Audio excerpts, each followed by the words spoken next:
Génération FM 93.4. Mesdames et messieurs, bonsoir. Vous êtes sur Génération FM, la 93.4. Bienvenue dans le journal.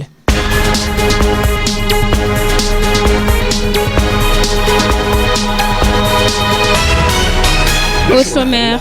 Avec Mambinta Diatta. Au sommaire de ce journal, les jeunesses de l'opposition se préparent pour la manifestation du vendredi prochain. C'est pour dénoncer ce qu'ils appellent les dérives du gouvernement de Macky Sall. Dans ce journal, vous entendrez Bassirou Diatta, responsable des jeunesses libérales et membre du comité directeur du PDS. Le tribunal correctionnel de Monaco refuse de confisquer les sommes saisies dans les comptes monégasques de Karim Wade. Après donc la Cour de justice de la CEDEAO, c'est ce tribunal qui donne un nouveau revers à l'État du Sénégal dans cette affaire qui l'oppose à l'ancien ministre des Infrastructures. On en parle en début de journal. Et puis la mouche des mangues, un véritable obstacle au développement de la filière mangue à Ziguinchor. Elle occasionne la baisse des productions et ce sont les exportations qui en font aujourd'hui les frais. Vous suivrez à ce propos le reportage que nous propose Lamine Ba. Et puis Journée mondiale de la population. La région de Kolda, capitale de la planification familiale, la capitale du Fouladou, va abriter l'édition 2018 de la Journée mondiale de la population avec en toile de fond la promotion de la planification familiale. On en parle avec Bilo Diallo. Vous suivrez l'actualité sur l'international ainsi que la page sportive. La rubrique éducation avec Amadi Khalilou Djemé va boucler le journal.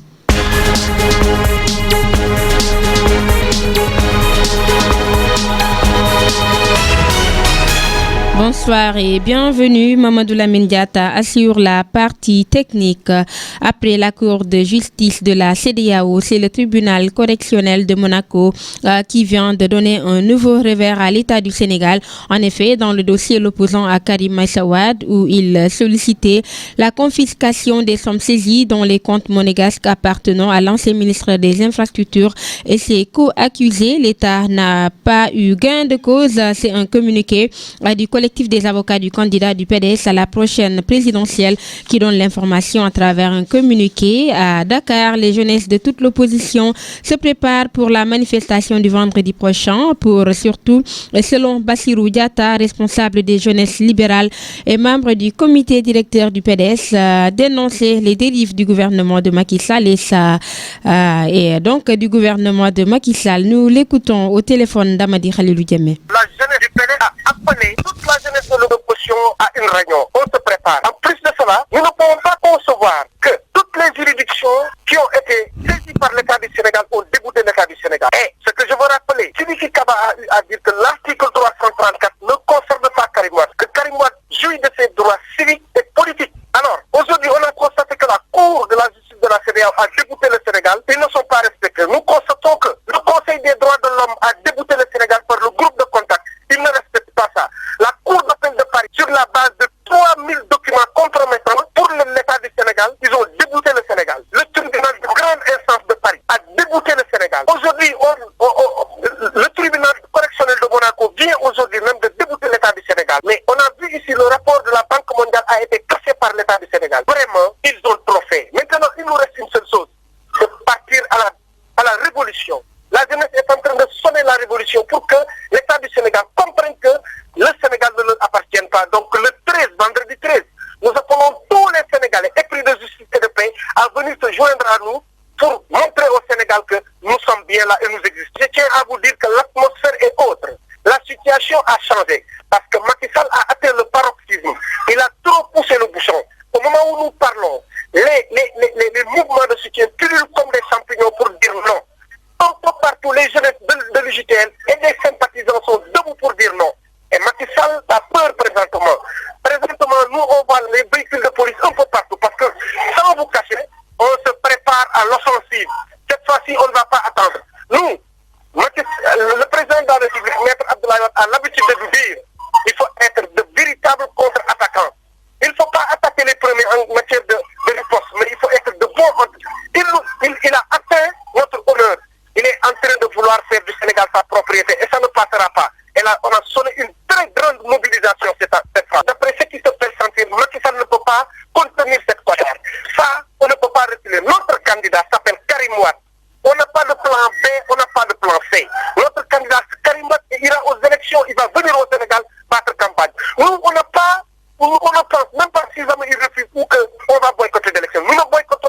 élection, c'est révolu. L'époque où il y a un seul candidat, c'est depuis Senghor. Les années 73, les années 63, les années 78, il y avait une candidature unique. Macky Sall veut nous ramener aux années avant l'indépendance. C'est ce que nous n'allons pas accepter. Nous, on a un candidat qui s'appelle Karim Meïssa Wade. Il va venir au Sénégal et impérativement, il va aller aux élections. Sinon, le Sénégal n'aura pas d'élection. Ça, c'est clair et net. Génération FM 93.4. À l'instant, 22h passées de 6 minutes au quartier Kandé où nous émettons. À Ziguinchor, les acteurs qui s'activent dans la filière mangue peinent à trouver remède à la mouche des mangues, responsable de la baisse des productions et de la perte des profits dans la chaîne de valeur de la filière. Le dispositif de transformation et de conditionnement ainsi que les exportations en font aujourd'hui les frais. Lamine Ba. Les producteurs de mangue ont une contrainte de taille qui empêche aux acteurs de profiter pleinement des retombées économiques de la filière. Il s'agit de la mouche de mangue contre laquelle beaucoup de stratégies déployées se sont avérées inefficaces. La baisse de la production ainsi que les pertes de profit constituent les conséquences qui en découlent directement. Landing Badji, membre des GIE APA de Djouloulou qui s'active dans la production et la transformation de la mangue. Le gros des problèmes, c'est effectivement la mouche des fruits. Alors, parce que nous sommes de grands producteurs, nous avions même fait de l'exportation et en partie à cause de ce fléau, nous avons pratiquement arrêté l'exportation. C'est un problème énorme. Nous perdons pratiquement plus de la moitié de notre production. Cet état de fait a aussi un impact négatif sur la chaîne de valeur. Les baisses de production qui ont influé sur la transformation et le conditionnement ont limité les exportations. Les producteurs qui n'en sortent plus du fait de cette situation sont obligés de s'ouvrir à des exportateurs pour vendre le produit hors de la région. On reçoit beaucoup de coûts sur la qualité de la mangue. Le transport même d'ici Dakar, si vous n'êtes pas dans de bonnes conditions, vous risquez de perdre toute la cargaison de votre produit. Mais on ne cesse pas de fournir la mangue pour l'exportation parce qu'il y a des partenaires qui viennent chercher de la mangue auprès de nous, même si nous devons même la conditionner parce qu'on a la technicité, on a tout. Les producteurs de mangue admettent que des politiques sont en train d'être menées par les autorités pour appuyer la chaîne de valeur de la filière mangue, mais que celle-ci peine à procurer satisfaction dans un contexte marqué par la concurrence internationale. Lamine Ba, merci. Direction le Fouladou, Journée mondiale de la population, la région de Kolda, capitale de la planification familiale. La capitale du Fouladou va abriter l'édition 2018 de la Journée mondiale de la population avec en toile de fond la promotion de la planification familiale afin d'apporter une réponse à la mortalité maternelle. Un panel ayant regroupé l'ensemble des acteurs de la santé et de la reproduction tenu dans la localité a permis de faire le diagnostic de la situation qui définit les régions sud et du pays et est donc du pays au bas du tableau d'adhésion à la contraception. Compte rendu Bilo Diallo. Investissement dans la planification familiale pour la capture du dividende démographique et l'émergence du Sénégal. Ce thème retenu pour la célébration de la Journée mondiale de la population édition 2018 a fait l'objet d'un panel qui a réuni l'ensemble des acteurs de la santé et de la reproduction dans la capitale du Fouladou. Le diagnostic sur la situation révèle des résultats en deçà de la moyenne nationale au niveau des régions sud-est du pays. De quoi changer fusil d'épaule. Moussa Faye, représentant UNFP Sénégal. C'est un panel scientifique en prélude à la Journée mondiale de la population qui va être célébrée le 11 juillet. Vise à sensibiliser les populations sur la thématique. Vous le savez, dans notre pays, la fécondation fait en grande partie qu'aujourd'hui, on a une mortalité maternelle encore très élevée. Tous les jours, 4 femmes meurent au Sénégal, de causes liées au fait qu'elles étaient en train de donner naissance. Dans un pays tel le Sénégal, avec une population en majorité jeune, le faible taux d'adhésion à la planification familiale porte un préjudice au dividende démographique. Les statistiques sur la mortalité maternelle, souvent imputées à l'absence de l'espacement des naissances, nécessitent une forte dose de sensibilisation. Moussa Faye. La planification familiale est extrêmement importante pour le Sénégal parce que nous avons une population très jeune, plus de 60% de la population a moins de 25 ans, 40% de la population qui a moins de 15 ans. Pour montrer combien nous avons une population dépendante. Nous ne sommes pas encore des producteurs actifs. Et c'est une difficulté structurelle. D'où il faut sortir le pays pour pouvoir vraiment envisager cette vision que le plan Sénégal émergent a tracée. Les acteurs intervenant dans la promotion de la santé et de la reproduction s'accordent au fait que la planification reste un droit humain. Sauf que ce droit se heurte encore aux pesanteurs socio-culturels qui constituent le goulot d'étranglement au niveau des régions sud-est du pays. Génération FM Kolda, Bilo Diallo. Bilo Diallo, la voix du Fouladou, le programme d'appui aux communes et agglomérations du Sénégal dans sa phase matérialisation va changer le visage des collectivités territoriales. Le directeur de l'agence de développement municipal, Cheikh Issa Sall, estime que c'est un programme qui va sonner la révolution dans le plan Sénégal émergent. Nous l'écoutons. Le PACASEN, c'est un programme d'appui aux communes et aux agglomérations du Sénégal. Un programme extrêmement ambitieux qui va permettre de transformer radicalement le visage de nos collectivités territoriales. Vous savez que le président de la République, dès son accession à la magistrature suprême, a mis en place ce qu'on appelle l'acte 3 de la décentralisation, qui dans sa première phase concernait la communalisation intégrale et l'érection des départements en collectivités territoriales. Dans sa deuxième phase, il s'agit de renforcer ces collectivités territoriales pour leur permettre d'être mieux à même vraiment de répondre aux préoccupations des populations. Et en cela, il faut leur trouver des financements. Le PACASEN va concerner des réformes institutionnelles majeures sur le plan financier et sur le plan fiscal. Cela va permettre à ces collectivités territoriales de dégager beaucoup plus de recettes propres.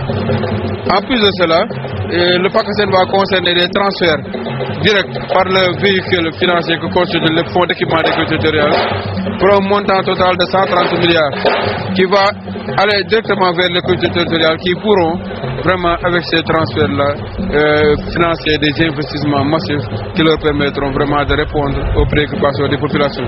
Donc le PACASEN, c'est un programme global qui va avec des réformes institutionnelles, un renforcement de capacités efficaces, mais également un investissement massif au niveau des collectivités locales va permettre à la décentralisation de jouer le rôle qui est attendu d'elle, c'est-à-dire de seconder le plan Sénégal émergent qui, sur le plan national, est en train de transformer notre pays. Sur le plan local également, il faut qu'avec l'acte de la décentralisation et l'ensemble des initiatives, plus le PACASEN, que le local également puisse jouer son rôle dans l'émergence de notre pays. Il est 22h passé de 12 minutes à Carabane et Khilol. Vous suivez le journal sur Génération FM. Génération FM 93.4. Pape Souleymane Kamara, conseiller municipal, accuse gravement les enseignants du lycée de Bunkiling dans la région de Sédhiou. 13 cas de grossesse ont été notés dans ce lycée cette année, dit-il. Le père d'une des victimes, oui, un professeur de PES, le ministre de l'Éducation nationale, Serigne Mbaye Thiam, est donc interpellé sur cette affaire. C'est à travers une cérémonie de remise de récompense aux meilleurs élèves de la cellule d'animation pédagogique qui regroupe les écoles Daouda Sané, Lindiane 3 et Perspectives scolaires organisées le week-end dernier qu'a été fêté le départ à la retraite des directeurs d'école de Daouda Sané et de Lindiane 3 pour célébrer le départ donc des doyens qualifiés de chevronnés et d'avoir été au service exclusif de l'école sénégalaise. Les enseignants membres de la cellule d'animation pédagogique, donc les apprenants et autres autorités éducatives ont pris la parole pour décrire le travail abattu par ces derniers. M. Radfan Bodjan est le président de la cellule, nous l'écoutons. À nos deux chers directeurs qui vont faire valoir le droit à la pension de retraite en juillet 2018, dont nous fêtons aujourd'hui le départ. Je veux nommer Joseph Diatta et Adrien Senghor. Comment ne pas rendre grâce au Seigneur pour tout le bien qu'il vous a fait et pour toutes ses merveilles? Après tant d'années passées dans ces établissements comme directeur, on m'a sans doute parsemé de hauts et de bas. Vous avez fini de montrer et de démontrer à la communauté éducative du Sénégal, mais particulièrement celle de Ziguinchor, que vous êtes des directeurs modèles, engagés, dévoués. Vous avez également fini de faire vos preuves au sein de l'école sénégalaise en formant une multitude de générations. Mon cher Adrien Senghor, vous avez travaillé à l'école Lindiane 3 comme directeur pendant 8 ans, depuis octobre 2010. Quant à vous, mon cher Joseph Diatta, depuis octobre 2007 jusqu'en juillet 2018, vous avez prêté vos services à cet établissement qui nous est si cher, soit 13 ans de service ici même. Plus d'une décennie de travail, de service rendu à la nation dans un établissement, n'est-ce pas là une autre merveille? Nous ne pouvons que rendre grâce à Dieu pour tout ce merveilleux temps de travail et de collaboration que vous avez vécu avec les élèves, les parents d'élèves et les enseignants. Et pour tous les efforts consentis. Que le Tout-Puissant vous le rende au centuple et vous comble de ses bénédictions. Je tiens à vous faire part de mon sentiment quant au travail que vous avez accompli. J'ai particulièrement apprécié la diligence et la conscience professionnelle. Mon cher l'inspecteur de l'éducation et la formation, ces autorités éducatives, nous savons combien l'école de Ziguinchor compte pour vous. Vous savez aussi combien la situation de l'école sénégalaise est préoccupante malgré tout l'engagement de tous les acteurs de ce secteur. Je voudrais ainsi vous adresser tous mes encouragements et lancer un appel à l'union qui seul fait la force pour une éducation forte. Venu représenter le parrain de cette activité, le ministre Benoît Sambou, président du CNDT, M. Tiendela Ba, a salué la portée de cette initiative et a encouragé la communauté éducative des 3 établissements dans cette lancée. Il a rappelé l'importance que le président du CNDT accorde à l'éducation. Le voici. L'honneur que vous lui avez fait en faisant de lui le parrain de cette manifestation, combien importante. Fêter l'excellence, c'est fêter l'intelligence. C'est fêter les élèves qui ont bien travaillé. C'est amener la joie dans la famille, dans le cœur des parents et des enfants. Au-delà de ces jeunes récipiendaires et de ceux qui les ont encadrés, je dirais tout simplement, comme a eu à le dire M. Jean de La Fontaine, que vous connaissez très bien, à l'œuvre, je cite, on connaît l'artisan.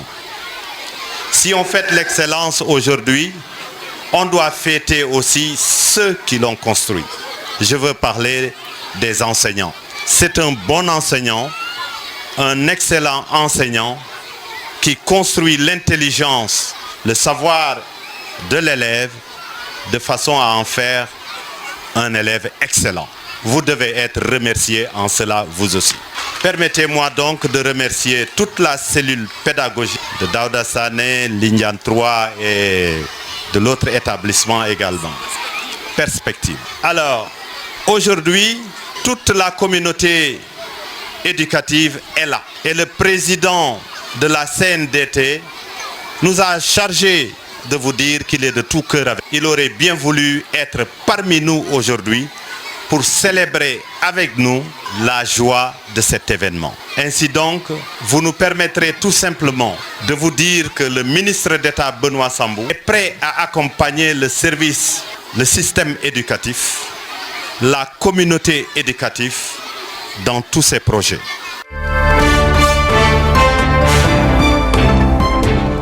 Hors de nos frontières, la Côte d'Ivoire se dote d'un nouveau gouvernement après la dissolution du précédent le 4 juillet dernier. Une équipe gouvernementale élargie passant de 35 postes de ministres et de secrétaires d'État à 41. Cependant, pas de grands changements par rapport au gouvernement précédent. Il s'est simplement ouvert à des personnalités favorables au parti unifié, cher au président Alassane Ouattara. Ce projet est source de tension entre le RDR du président Ouattara et son allié au sein de la coalition au pouvoir, le PDCI d'Henri Konan Bédié. Malgré les tensions, tous les ministres du PDCI ont été reconduits. 10 nouvelles personnalités favorables au parti unifié font leur entrée.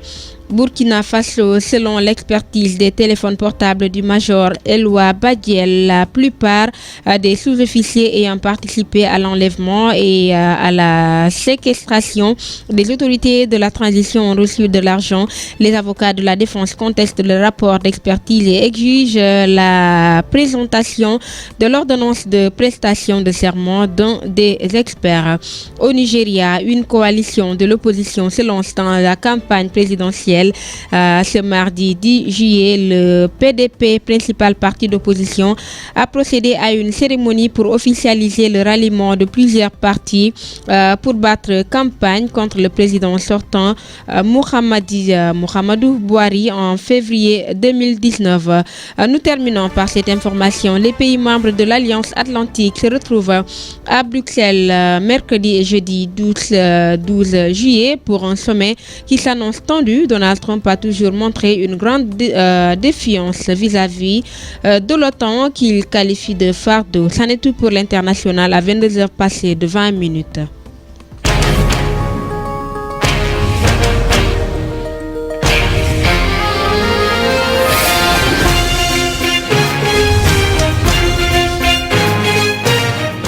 L'actualité sportive, la France s'est qualifiée pour la finale de la Coupe du Monde 2018 ce mardi 10 juillet à Saint-Pétersbourg en s'imposant devant la Belgique en but à 0 grâce à un but de Samuel Umtiti. Les Bleus joueront dimanche face à la Croatie ou l'Angleterre, la troisième finale de leur histoire. Les internationaux Moussa Wagué et Ismaïla Sarr qui ont pris part à la Coupe du Monde 2018 ont été offerts en exemple à l'équipe nationale des moins de 20 ans qui doit jouer vendredi la manche allée du dernier tour des éliminatoires de la CAN de la catégorie contre le Congo, a dit l'entraîneur de cette équipe Youssouf Dabo.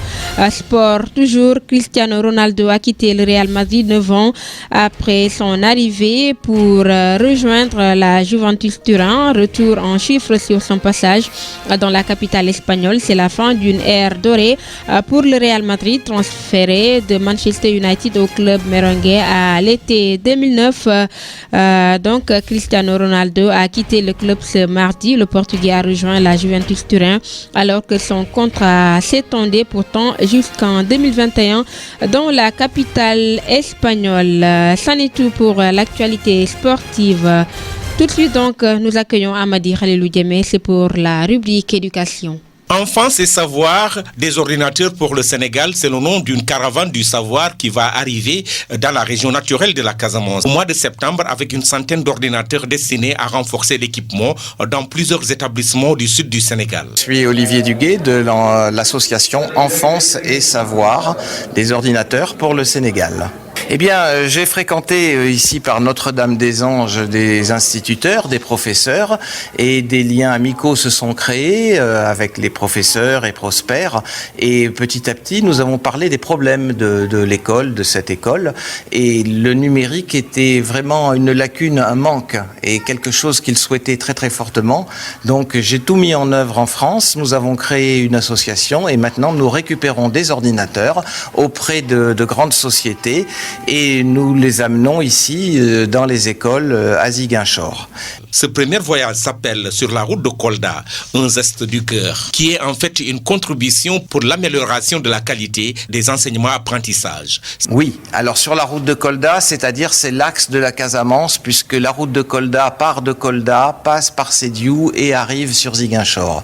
Ce qu'on va essayer, c'est de créer un petit peu une colonne vertébrale numérique sur la Casamance, qui devrait être bientôt leader au niveau des équipements dans les écoles. Nous allons importer du matériel, nous allons importer 100 ordinateurs déjà pour le mois de septembre et nous avons un projet plus important pour plusieurs centaines d'autres ordinateurs. Cet élan doit être soutenu par les autorités administratives et locales, selon Olivier. Mais là, nous allons solliciter l'aide des administrations, de la municipalité et des pouvoirs en place pour pouvoir nous aider dans la logistique et dans le transport de ce matériel. Dans la commune de Ziguinchor, c'est l'établissement Notre-Dame-des-Anges qui sera bénéficiaire de cet élan solidaire. Oui, ils ont fait très très fort parce qu'au départ, il n'y avait même pas de salle. Donc quand je leur ai proposé les ordinateurs, ils ont dit oui, mais alors où est-ce qu'on va les mettre? Et ils se sont mis en œuvre cet hiver. Les murs sont déjà montés, les portes et les fenêtres arrivent, la charpente va être commencée la semaine prochaine. Et quand nous viendrons en septembre, une salle spécialement dédiée et créée pour cela a été construite grâce au directeur, à Cissé, grâce à tous ces intervenants, ces professeurs, Goudiaby, et puis tous les membres du bureau des parents d'élèves. Tout le monde s'est mobilisé pour créer cette salle, pour pouvoir accueillir les appareils lors de notre venue en septembre. Donc, il y a une grande mobilisation. Ici aussi, à Notre-Dame-des-Anges, je viens de visiter la salle qui est fin prête. Il y a les meubles, il y a les prises, tout est fermé, tout est propre et prêt à accueillir le matériel. On sent vraiment qu'il y a une participation importante et une attente qui est très importante de la part des enseignants, tant à Notre-Dame-des-Anges qu'à Francisco Carvalho. Le chef de cet établissement, M. Prosper Manga, salue ce geste de cette association. Il promet d'en faire bon usage au bénéfice exclusive des enfants. Depuis un certain temps, on a toujours rêvé d'avoir ce matériel. Bon, donc actuellement nous sommes à l'ère des NTIC, donc l'école recevra ce matériel avec joie parce que, comme à l'instar des autres écoles, bon, on va initier nos enfants au maniement de l'informatique. La salle est déjà fonctionnelle. Bon, maintenant, il y a certains de nos collègues qui savent le maniement de l'informatique, le maniement des ordinateurs. Donc, on va s'appuyer sur eux. Amener ces ordinateurs équipés et adaptés à l'enseignement reste la seule difficulté que rencontrent les bienfaiteurs. Ces appareils peuvent encore servir de longues années. On va y introduire des logiciels destinés au savoir. Il y aura des logiciels sur les maths, sur la grammaire, sur le français, sur les sciences et vie de la Terre, sur les animaux, sur le corps humain, qui seront à disposition dans tous les appareils qui vont être apportés. Donc ça va être des appareils spécialement étudiés pour la pédagogie des enfants de tous âges et de tous cycles. Et grâce à cette intervention, ce matériel-là, pendant des années, va pouvoir dispenser du savoir tout au long de sa vie pendant des années auprès de nombreux enfants. La contribution de l'État et des collectivités locales est donc sollicitée pour offrir aux apprenants une réelle opportunité d'étudier dans de très bonnes conditions. Amadi Khalilou Djemé, merci pour cette rubrique éducation. 22h26, c'est la fin du journal. Tout de suite, le rappel des titres. Le journal avec Mambinta Diatta.